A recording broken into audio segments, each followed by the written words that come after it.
शिव मंदिर। सेंदुआर बाबू टोला के मंदिर बनाने की दिलचस्प कहानी। ननकी बाबा ने सोचा एक शंकर भगवान का मंदिर बनाया जाए, लेकिन उनके अथक प्रयास से भी नहीं बना और वह ब्रह्मलीन हो गए, लेकिन नहीं बना। गांव में बहुत से पूंजीपति लोग थे, लेकिन मंदिर नहीं बना।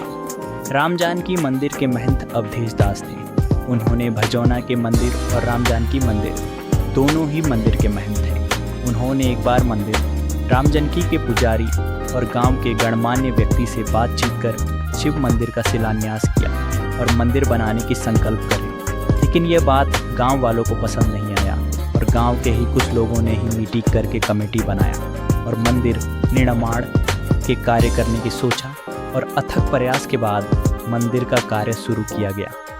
3 वर्ष का समय लगा।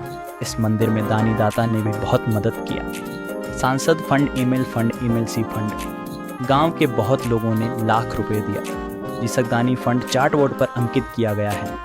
यह मंदिर मनोकामनाएं पूर्ति करता है, क्योंकि कितने लोगों का काम पूरा हुआ और तब जाकर दान दिया। जो लोग ये सोचकर दान करते कि यह मेरा काम होगा तो दान करूँगा उसका, जल्दी ही काम पूरा होता है। यह मंदिर सेंदुआर बाबू टोला जिला सारण बिहार में स्थित है। कहानी और है। दूसरे भाग में